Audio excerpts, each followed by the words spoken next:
Bienvenido a Excavando la Palabra de Dios. Estamos por iniciar un pequeño libro, pero un pequeño libro compacto que nos da tanto. Se llama la Epístola de Pablo a Tito. Y podemos dar el título de Temple Comprobado. ¿Qué tipo de espada es usted? ¿Quebradizo o uno que da la talla? En breve comenzaremos.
Al mirar de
los años de antaño usaban espadas para defenderse y para pelear batallas. Era un instrumento muy esencial y por eso tenía que ser fuerte y filoso. Al iniciar la fabricación de espadas, buscaban un material muy duro y uno que podría sacar filo y puede mantener el filo. Ese material que usaban era hierro. Le dieron hierro al herrero para sacar la espada. En los primeros intentos hicieron la espada de hierro, pero en el golpe contra otra espada se quebraba. Trataban de hacerla más gruesa, pero igual se quebraba, además de ser muy pesada. Eso no va a funcionar. Trataban de varios procesos, pero finalmente encontraron un proceso que no solo endureció la espada, sino que la hizo resistente a quebrarse. Se la calentaba a rojo vivo y la pasaron inmediatamente o por agua o por aceite. Lo hicieron varias veces y resultó que la espada fuera más dura y más resistente a quebrarse. Describieron ese proceso como sacando temple de la espada. Pablo se acercaba al final de su vida y se dio cuenta de la necesidad de invertir en otros que podrían llevar a cabo la obra de Dios después de su partida. Pero no podría ser cualquiera. La responsabilidad era demasiado grande. Tenía que ser uno que daba la talla, uno que tenía un temple, uno que no solo tuviera el temple necesario, sino uno que desarrollaba el temple en otros. Lo que Pablo describía en la carta a Tito era el temple comprobado. En esta carta tan corta, Pablo identifica a uno que no solo daba la talla, sino que la producía en otros. Se llamaba Tito. Trabajaba en la isla de Creta con las congregaciones ahí. Estas iglesias eran nuevas y maduras. Era su trabajo establecer ancianos en la isla. Esto era un trabajo fundamental para las congregaciones ahí. Era un tiempo muy formativo para ellos. Los creyentes eran recién nacidos de nuevo. Estaban sin liderazgo. A pesar de ser un hombre joven, Tito tendría que enfrentar a falsos maestros que ya habían entrado entre las congregaciones, promoviendo sus herejías y su mundanalidad. Este joven necesitaría una autoridad máxima, una que vino con toda la autoridad misma del apóstol Pablo, delegado a él para esta tarea. Está autorizado de actuar en lugar de Pablo. Cualquiera que se oponía a Tito tendría que lidiar con Pablo mismo y con la autoridad que Pablo recibió de Jesucristo. Al ver los primeros 4 versículos donde Pablo describe a sí mismo, podemos ver los deberes esenciales para un cristiano de temple comprobado. Los deberes fundamentales para Pablo son los mismos deberes para nosotros. Vemos 5 compromisos incondicionales y fundamentales para los que quieren seguir de veras a Jesús. En primer lugar, debemos comprometernos al mando total de Dios. Pablo se comprometía totalmente al mando de Dios en su vida. Dice en versículo 1, Pablo, siervo de Dios y apóstol de Jesucristo. Por lo que dice, podemos ver que Pablo se vio a sí mismo como un hombre bajo autoridad soberana. En primer lugar, el nombre Pablo se traduce de una palabra que significa pequeño. Pablo no establece su autoridad por ninguno de sus credenciales personales, aunque tal vez pudiera. No dice Pablo, un judío entrenado por el mejor maestro judío, Gamaliel. Pablo, criado en un mundo griego, entendía la cultura griega. O Pablo, un creyente ferozmente leal al judaísmo. O Pablo, un fariseo celoso que conocía la ley desde arriba hacia abajo. o Pablo, un fiscal que perseguía a los cristianos, o Pablo, quien vio la belleza de Jesucristo y se sometió completamente a él en el camino a Damasco. Ni Pablo con la mente brillante, ni Pablo quien fue usado por Dios para escribir tantos libros de la Biblia. Pablo legendario en sus logros y en su virtud. Pero nada de esto. No basa su autoridad en ninguno de estos acontecimientos personales. Él es, como dice, siervo de Dios y apóstol de Jesucristo. Al ver la esencia de su ministerio, se ve a sí mismo ahí, no por ningún mérito personal, ni por ninguna cosa que haya logrado por sí mismo, sino por la elección soberana de Dios. Vio a sí mismo y se comprometió al hecho de que era un hombre bajo autoridad, un llamado divino, bajo autoridad divino y bajo obligación a lo mismo. Siervo de Dios es un término interesante. Es la única vez que Pablo usa ese título para sí mismo. Antes usaba siervo de Jesucristo, pero aquí vemos siervo de Dios. Santiago se refiere a sí mismo con ese título, y aún Moisés fue llamado siervo de Dios en Apocalipsis 15:3. Pablo aquí se escribe a sí mismo en el mismo nivel con Moisés, como uno exclusivamente llamado a servir a Jehová, a Yahweh, el Dios viviente. Siervo es la palabra más servicial en el idioma griego. Enfatiza que él no es nada, solo es un esclavo. Describe a alguien que sirve sin ninguna consideración por sus propios intereses. Pablo entendió que no tenía ninguna vida propia, ninguna voluntad propia, ningún propósito propio, ningún plan propio, ninguna meta propia. Estaba bajo el dominio pleno de Dios, lo que le llamaba una vida de sumisión absoluta a Dios. Se había sometido completamente al servicio de Dios. En Hechos 20 y 24 dice, pero de ninguna cosa hago caso, ni estimo preciosa mi vida para mí mismo, con tal que acabe mi carrera con gozo y el ministerio que recibí del Señor Jesús, para dar testimonio del Evangelio de la gracia de Dios. No soy importante, dice Pablo. Era totalmente esclavizado a Dios. Lo mismo para nosotros, Romanos 6:22. Habéis sido libertados de pecado y hecho siervos, o podemos decir esclavos de Dios. Al recibir a Cristo, usted y yo también nos hicimos esclavos a Dios. ¿Por qué? 1 Corintios 6, 19 y 20. ¿O ignoráis que vuestro cuerpo es templo del Espíritu Santo, y cuál está en vosotros, el cual tenéis de Dios, y que no sois vuestros, porque habéis sido comprados por precio? Cada creyente es un esclavo de Dios. Debemos ser sumisos, obedientes, sin ninguna agenda propia, ninguna voluntad propia, a menos que se alinee con la voluntad de Dios. No tenemos ningún objetivo propio aparte de cumplir los propósitos de Dios. Somos esclavos de Dios.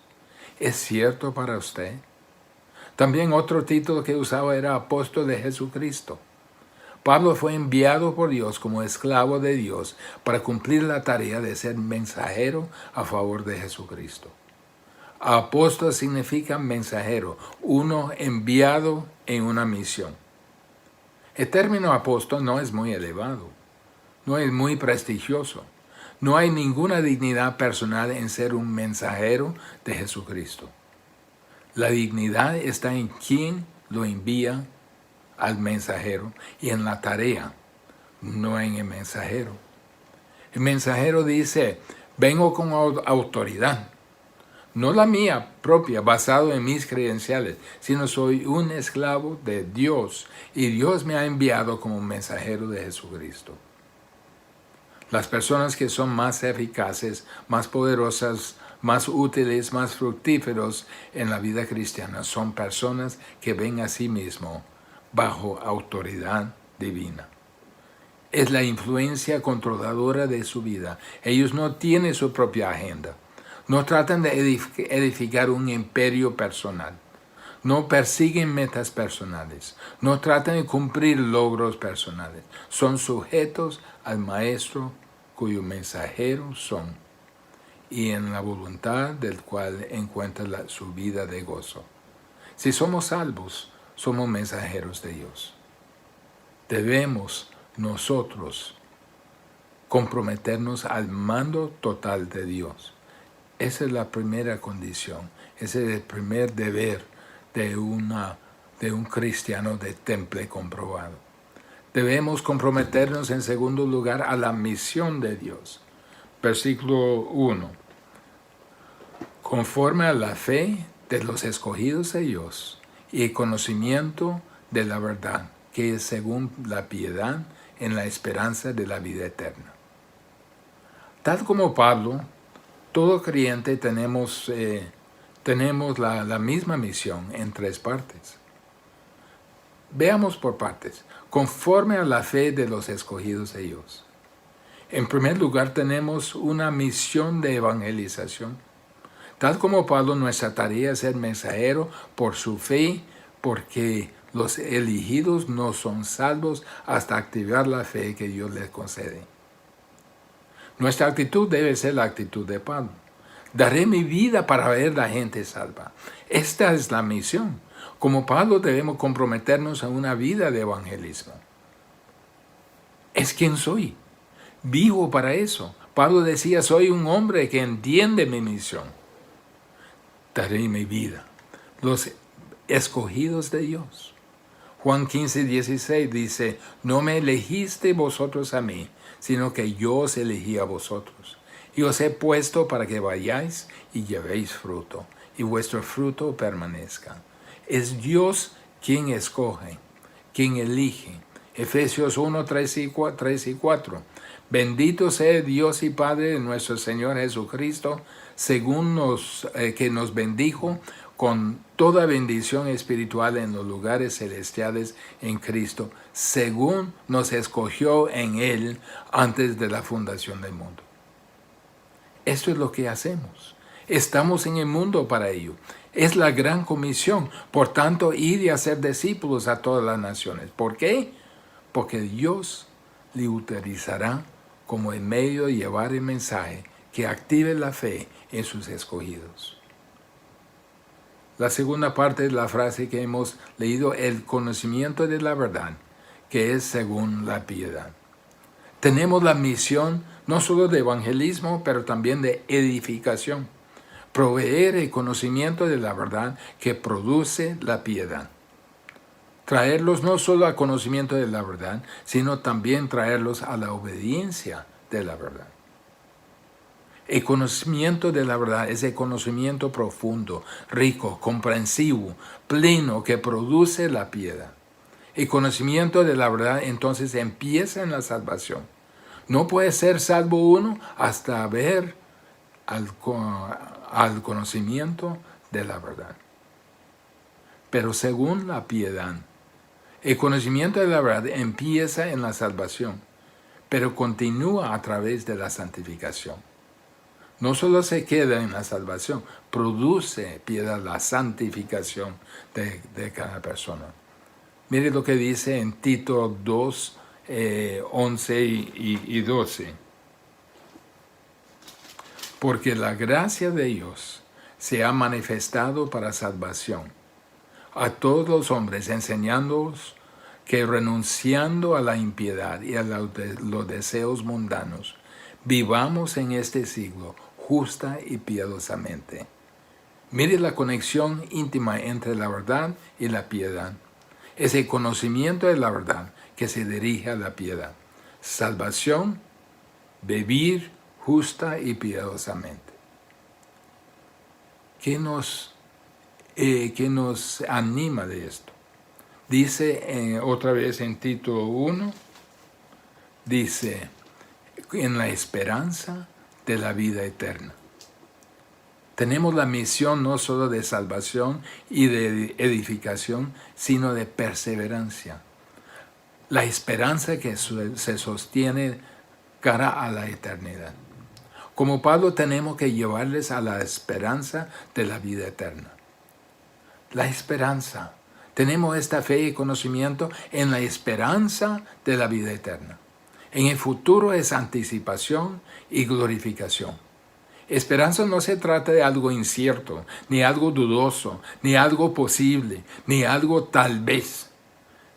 La esperanza se habla aquí, es creer que todavía no es suyo como posesión presente, pero es absolutamente, sin equivocación, inalterablemente garantizado ser suyo en el futuro. La vida eterna. Nuestra misión es darle a los salvos y a los santificados esperanza, la cual les da el contexto en que vivir para proclamar un cielo eterno, una salvación eterna, la venida de Jesucristo para los suyos. Esto es lo que significa esperanza, un cielo verdadero, una salvación segura y que Cristo viene otra vez. Tito 2:13 dice: aguardando la esperanza bienaventurada y la manifestación gloriosa de nuestro gran Dios y Salvador, Jesucristo. Aquella esperanza se nos anima en varias maneras. Nos anima a la santidad.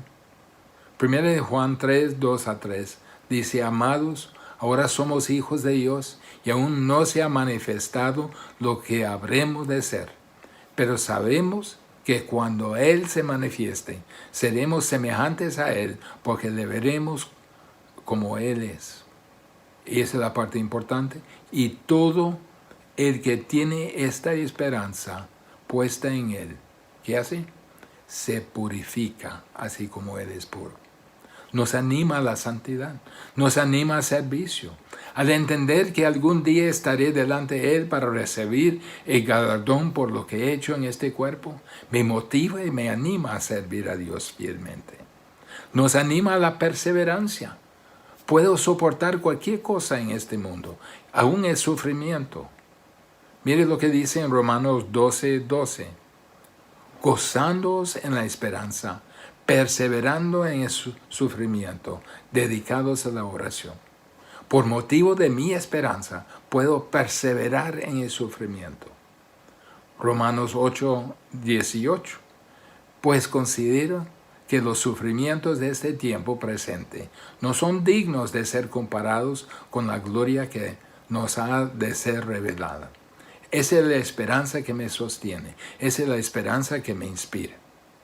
Nosotros como Pablo debemos comprometernos a la misión de Dios: evangelismo, edificación y perseverancia.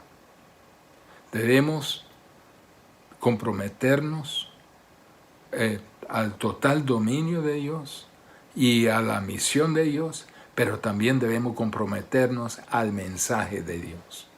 Mire versículos 2 y la primera parte de 3 de Tito 1. La cual Dios, que no miente, prometió desde antes del principio de los siglos y a su debido tiempo manifestó su palabra.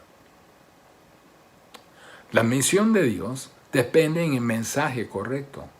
Toda la misión está amarrada al mensaje, la cual Dios, que no miente, prometió desde antes del principio de los siglos y a su debido tiempo manifestó su palabra. Dios que no miente. La verdad, que es el contenido de toda mi misión. Mi evangelismo, mi edificación, mi perseverancia. Esta verdad, ¿de dónde viene? Viene de Dios. Mi mensaje se limita a la palabra de Dios, que prometió desde antes del principio de los siglos. Mi mensaje se limita a la palabra de Dios, la cual es la revelación de un plan que Dios preparó tiempo atrás. Si Dios, que no miente, lo prometió antes del principio de los siglos, significa que lo hizo en la eternidad pasada. Ahora, ¿a quién les prometió? porque era antes de tiempo, antes de la creación, no hubo nadie. Según el Timoteo 1:9. Quien nos ha salvado, nos ha llamado con un llamamiento santo, no según nuestras obras, sino según su propósito, y según la gracia que nos fue dada en Cristo Jesús. Mire lo que dice, desde la eternidad. Nos prometió a nosotros. Hebreos 13:20. Y el Dios de paz que resucitó de los muertos a nuestro Señor Jesucristo, el gran pastor de las ovejas, por la sangre del pacto eterno.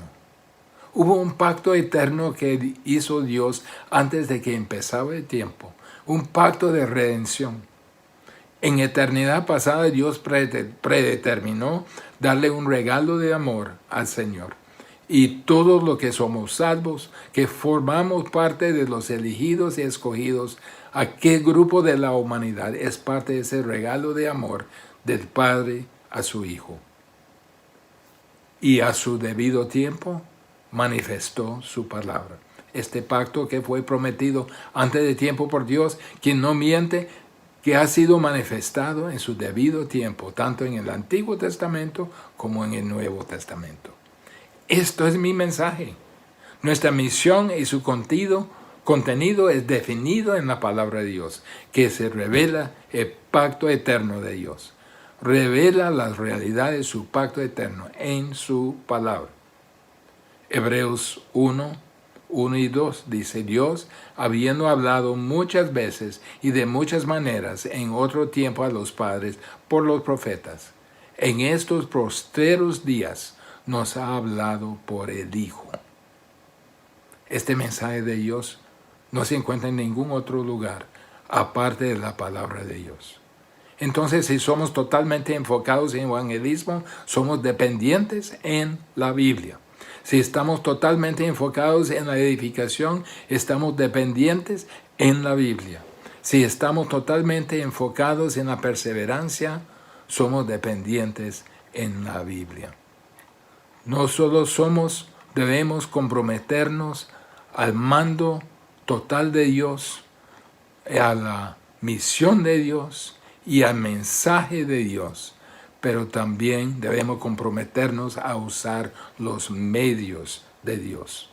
Versículo 3 de Tito 1, la primera parte, dice, la segunda parte, perdón, dice, por medio de la predicación que me fue encomendada, por mandato de Dios nuestro Salvador.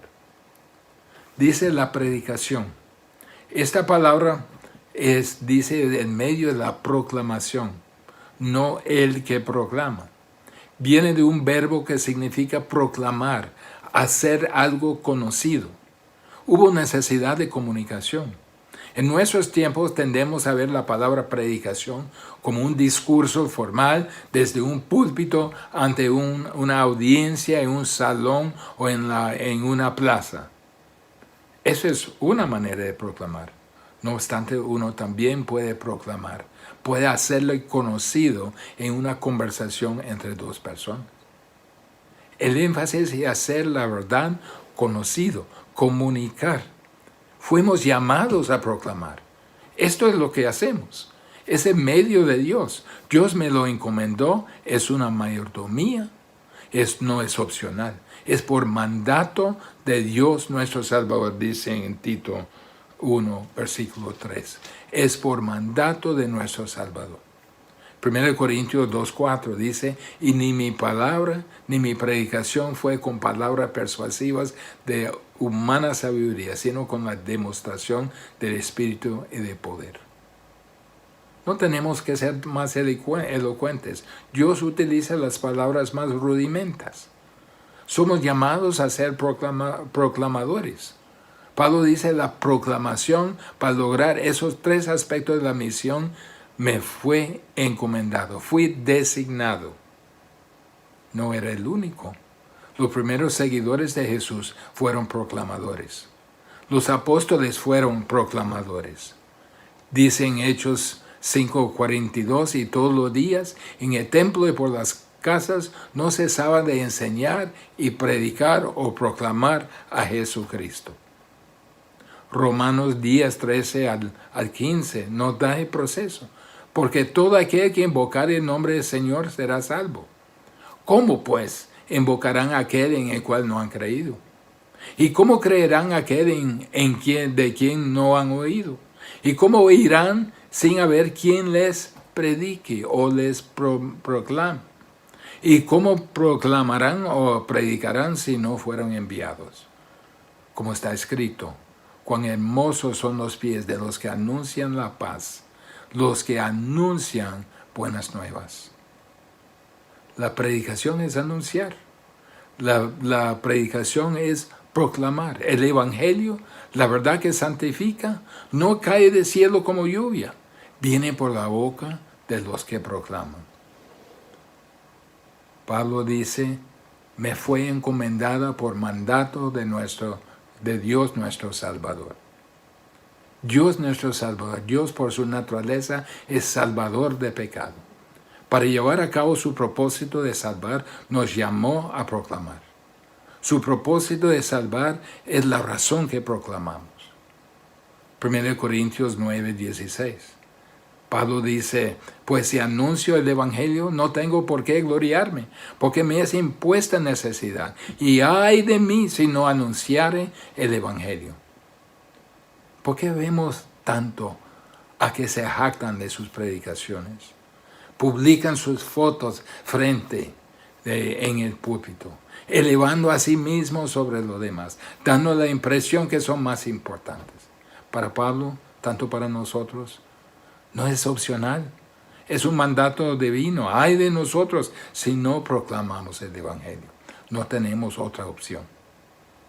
1 Corintios 2, 1 y 4. Así que, hermanos, cuando fui a vosotros para anunciaros el testimonio de mi Dios, no fui con excelencia de palabras o de sabiduría. Y versículo 4. Y ni mi palabra, ni mi predicación o mi proclamación fue con palabras persuasivas de humana sabiduría, sino con demostración del Espíritu y de poder. Y versículos 3. Y estuve entre vosotros con debilidad y mucho temor. Vea que no fue algo todo confiado, todo que viene con elocuencia, todo que venía así como de una importancia propia, sino que fue con temblor, como se sonaban sus rodillas de temor. Pero Dios lo utilizó, porque Dios lo había enviado. Fuimos encomendados con la proclamación. Es todo lo que puedo hacer, es todo lo que usted puede hacer. Proclamar la Biblia de tal manera que el significado de la Biblia se presenta tal y como Dios quiso que se diera. Hermanos, tenemos que comprometernos a usar los medios de Dios, la proclamación. Y debemos comprometernos a multiplicarnos en otros. Versículo 4 de Tito. Tito 1. A Tito, verdadero hijo en la común fe. Gracia, misericordia y paz de Dios Padre, del Señor Jesucristo nuestro Salvador. Pablo se distinguía por medio de invertir en otras personas.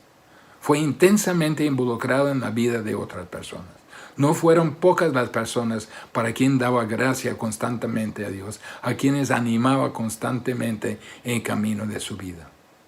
Dice a Tito, verdadero hijo en la común fe. ¿Quién era Tito? Tito era uno de los hombres que Pablo discipulaba. Vino a la vida de Pablo durante su segundo viaje misionero. Casi lo único que leemos de Tito era que tenía la misma intensidad, la misma pasión que tuvo Pablo.